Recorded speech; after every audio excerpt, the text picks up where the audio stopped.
ನಮಸ್ಕಾರ ಎಲ್ಲರಿಗೂ welcome to our channel ಅಂತ ಹೇಳ್ತಾ ನಾವು ಬಂದಿರೋದೇ ಇವತ್ತು ಮೈಸೂರು ಬೃಂದಾವನ ಗಾರ್ಡನ್ಸ್ಗೆ. ಅಲ್ಲಿ ಪಾರ್ಕಿಂಗು ಟೋಲಲ್ಲೇ ಕಟ್ ಆಗುತ್ತೆ, ಪಾರ್ಕಿಂಗ್ ಚಾರ್ಜಸ್ ಎಲ್ಲ. ವಿಶಾಲವಾಗಿ ಜಾಗ ಇದೆ. ಶನಿವಾರ ಭಾನುವಾರ ಗೌರ್ಮೆಂಟ್ ಹಾಲಿಡೇ, ರಶ್ಶು. ಸಾಯಂಕಾಲದ ಹೊತ್ತು ನೋಡೋಕ್ಕೆ ಕಣ್ಣು ತುಂಬ ಚೆನ್ನಾಗಿ ಕಾಣುತ್ತೆ. ಹಂಗೆ ನಾವು ಕಾರ್ ಪಾರ್ಕಿಂಗ್ ಹಾಕ್ಬಿಟ್ಟು ಹೊರಟು ಟಿಕೆಟ್ ತೊಗೊಳಕ್ಕೆ. ವಿಶಾಲವಾಗಿ ಅಲಂಕಾರವಾಗಿದೆ.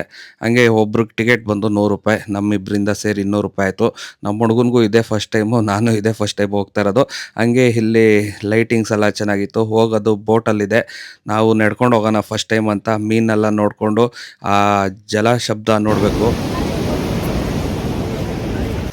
ಅಲ್ಲಿ ಕೆಳಗಡೆ ತುಂಬ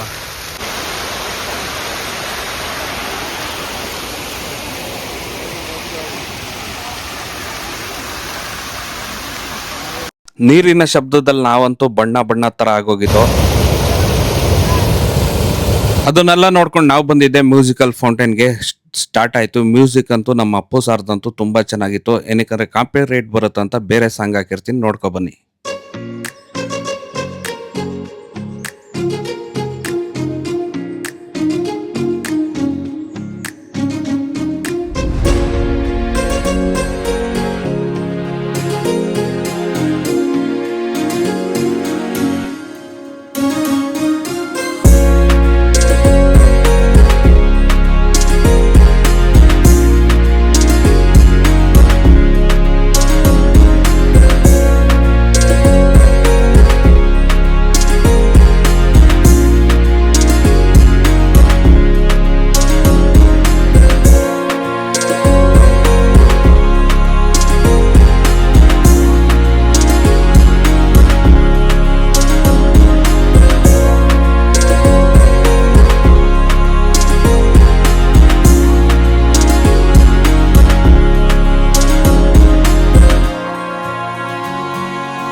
ನಾವಂತೂ ಲಾಸ್ಟಿಗೆ ಜೈ ಹೋ ಹಾಡು ಸೌಂಡ್ ಅಂತೂ ಕೇಳ್ಕೊಂಡು ಫುಲ್ಲು ಖುಷಿ ಆಗಿತ್ತು. ಹಾಗೆ ಅದನ್ನೆಲ್ಲ ನೋಡಿಕೊಂಡು ನಾವು ಗಾರ್ಡನ್ ಕಡೆಗೆ ಬಂದು ಈ ಕಡೆ ಗಾರ್ಡನ್ಗೆ. ಹಂಗೆ ಬೋಟಲ್ಲಿ ಬರಬೇಕಾಯ್ತು, ಅದಕ್ಕೋಸ್ಕರ ಬೋಟಲ್ಲಿ ಹೋಗೋಣ ಅಂತ. ನನಗೆ ನಮ್ಮ ಹುಡುಗನಿಗೆ ಇದೆ ಫಸ್ಟ್ ಟೈಮ್ ಎಕ್ಸ್ಪೀರಿಯೆನ್ಸು. ಒಬ್ಬೊಬ್ರಿಗೆ 50 ರೂಪಾಯಿ. ಹಂಗೇ ನಾವು ಬೋಟ್ ಹತ್ತೋ, ಯಾಕಂದರೆ ನನಗೂ ಒಂಚೂರು ಭಯ, ಈಜು ಬರಲ್ಲ. ಹಂಗಾಗಿ ಬೋಟ್ ಬಂತು. ಹಂಗೆ ಸ್ಕೂಲ್ ಮಕ್ಕಳುಗಳೆಲ್ಲ ನೋಡಿಕೊಂಡು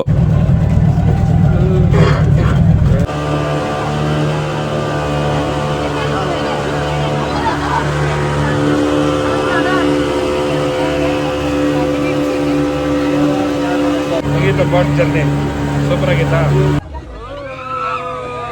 ಮಕ್ಕಳೆಲ್ಲ ಖುಷಿಗೆ ಕೂಗಾಡ್ತಾ ಇರು. ನಮ್ಮ ಹುಡುಗನೂ ಕೂಗಾಡ್ತಾ, ನಾವು ಕೂಗಾಡ್ತಾ ಫಸ್ಟ್ ಟೈಮ್ ಎಕ್ಸ್ಪೀರಿಯೆನ್ಸ್ ಹಂಗೆ ಅಂದ್ಕೊಳ್ತಾ ಇಳಿತಾ ಇದ್ದಂಗೆ ಈ ಕಡೆಗೆ ಬಂದು ದೋಣಿ ಎಲ್ಲ ನೋಡಿಕೊಂಡು ಮೇಲ್ಗಡೆಗೆ ಇನ್ನೂ ಚೆನ್ನಾಗಿದೆ. ಈ ಕಡೆಗೆ ಎಲ್ಲ ಫಿಲಮ್ ಶೂಟಿಂಗ್ದೆಲ್ಲ ಇರುತ್ತಲ್ಲ, ಆ ಕಡೆಗೆ ಆ ಬಣ್ಣ ಬಣ್ಣ ಲೈಟಿಂಗಿಗೂ ಆ ನೀರು ಇದಕ್ಕೂ ತುಂಬ ನೋಡೋಕ್ಕೆ ಮನಸ್ಸಾಗ್ತಾಯಿಲ್ಲ. ಯಾಕಂದರೆ ನಾವು ಝೂ ಅಲ್ಲಿ ತುಂಬ ನಡೆದ್ಬಿಟ್ಟಿದ್ದೋ, ಇಲ್ಲಿ ನಡೆಯೋಕ್ಕಾಗ್ತಾಯಿಲ್ಲ. ಹಂಗೂ ನಮ್ಮ ಹುಡುಗನ ಹಿಡ್ಕೊಂಡು ಹೋದೋ. ಲಾಸ್ಟ್ ಎಂಡ್ವರೆಗೂ ಇದೆ, ಕ್ಲೀನಾಗಿದೆ. ಸಾಯಂಕಾಲ ಹೋದ 6 ಗಂಟೆ ಮೇಲೆ ಅಂದರೆ ಚೆನ್ನಾಗಿರ್ತದೆ. ಹಂಗೆ ಈ ಥರ ಕಾರಂಜಿಗಳೆಲ್ಲ ನೋಡಿಕೊಂಡು ನಮ್ಮ ಲೈಫಲ್ಲಿ ಇದೆ ಫಸ್ಟ್ ಟೈಮ್ ಎಕ್ಸ್ಪೀರಿಯೆನ್ಸು. ಹಂಗೆ ಈ ಕಡೆಗೆ ಬಂದು ಅದು ಟೈಮಿಂಗ್ ಹೆಂಗೆ ಸೆಟ್ ಮಾಡೋರಂದರೆ ಅದು ಒಂಥರ ಕೂಲಾಗಿ ಕಾಣುತ್ತೆ. ಹಂಗೆ ಈಗ ಮುಗಿಸ್ಕೊಂಡು ಈಚೆ ಬಂದಾದಮೇಲೆ ಶಾಪಿಂಗ್, ನಮ್ಮ ಹುಡುಗನ ಒಂದು ಲೈಸರ್ ಲೈಟು ಗನ್ನು ಕೊಡಿಸಿ, ಹಂಗೆ ನಮ್ಮ ಸುಬ್ಬಿಗೆ ಒಂದು ಶಾಪಿಂಗ್ ಇತ್ತು ಪಾಪ, ನಮ್ಮ ಹುಡುಗನಿಗೂ ಕೊಡಿಸ್ತಾ ಇದ್ದಂಗೆ. ಹಂಗೆ ನಮ್ಮ ಸುಬ್ಬಿಗೆ ಒಂದು ಇದು ತೊಗೊಂಡು ಮೊಬೈಲ್, ಅದು ಸೌಂಡ್ ನೋಡಿ ನಮ್ಮ ಪರ್ಚೇಸ್ ಮುಗಿತಾ. ಈ ಎಪಿಸೋಡ್ ಇಲ್ಲಿಗೆ ಎಂಡು. ನೆಕ್ಸ್ಟ್ನೇ ಎಪಿಸೋಡಲ್ಲಿ ಸಿಗೋಣ. ಎಲ್ಲರಿಗೂ ಧನ್ಯವಾದಗಳು.